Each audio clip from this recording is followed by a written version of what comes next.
GST 2.0 இந்த GST சட்டம் பிழையான சட்டம், தவறான சட்டம்.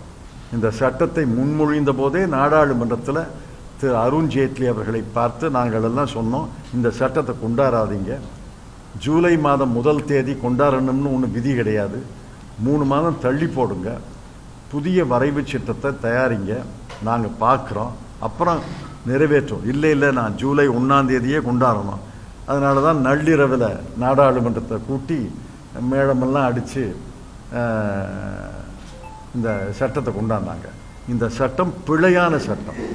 நீங்கள் வர்த்தகர்கள், சிறிய வர்த்தகர்லேருந்து பெரிய கம்பெனிகள் எல்லாரையும் கூப்பிட்டு கேளுங்க, ஒரு கோரிக்கையில் ஒரே குரலில் பதில் சொல்லுவாங்க, இந்த ஜிஎஸ்டி சட்டத்தை திருத்துங்க.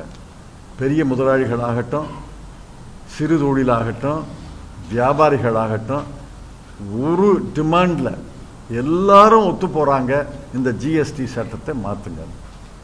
எல்லா மாநிலங்களும் இந்த ஜிஎஸ்டி சட்டத்தை எதிர்த்து குரல் கொடுக்குறாங்க. ஆக ஜிஎஸ்டி 2.0 நாங்கள் தெளிவாக இருக்கோம், அது ஒன்றும் சந்தேகமே வேண்டாம். அந்த ஜிஎஸ்டி வரம்புக்குள்ள தங்கம், பெட்ரோல், டீசல் கொண்டு வரணும் பொதுமக்களோட எதிர்பார்ப்பாங்க. பெட்ரோல் டீசல் கொண்டு வருவதற்கு அரசியல் சாசனத்தில் திருத்தம் செய்யணும். நாங்கள் சொல்கிறோம், இந்த ஜிஎஸ்டி சட்டத்தை முதல்ல திருத்தி அமைக்கணும். பெட்ரோல் டீசலை கொண்டு வருவதா இல்லையா என்பதை மாநிலங்களோடு கலந்து தான் முடிவெடுக்கணும். ஏன்னா மாநிலங்களுக்கு இன்னைக்கு மிகப்பெரிய வருவாயே மதுபானத்தை தவிர பெட்ரோல் டீசல் தான். மாநிலங்களை கலந்து முடிவெடுக்கணும்.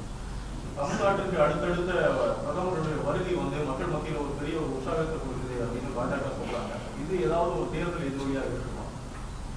மக்கள் மத்தியில் உற்சாகம் இருக்கா இல்லைன்னு எனக்கு தெரியாது. ஆனால் பத்திரிகைகளெல்லாம் 8 காலம் 6 காலம் 3 பக்கம் போடும்போது உங்களுக்கு மத்தியில் உற்சாகம் இருக்குன்னு நினைக்கிறேன். நீங்கள் தயவுசெய்து அவரை ஒரு கேள்வி கேட்கணும், ஏன் எய்ம்ஸ், மதுரை எய்ம்ஸை பற்றி பேச மாட்டேங்கிறாரு, ஏன் வேலை இல்லாமையை பற்றி பேச மாட்டேங்கிறாரு, ஏன் விலைவாசி உயர்வை பற்றி பேச மாட்டேங்கிறாருன்னு கேளுங்க. யாராவது கொஞ்சம் முந்தி அடிச்சுட்டு போய் கேளுங்களேன். என்ன பண்ணுவாங்க? பிடிச்சி போடுவாங்க காவல் நிலையத்தில், சாயங்காலம் விட்டுருவாங்க.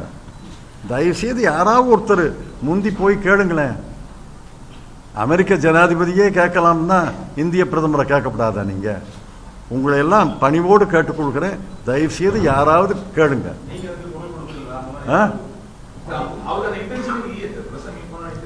நீங்க கேளுங்க, உரத்த குரலில் கேளுங்க.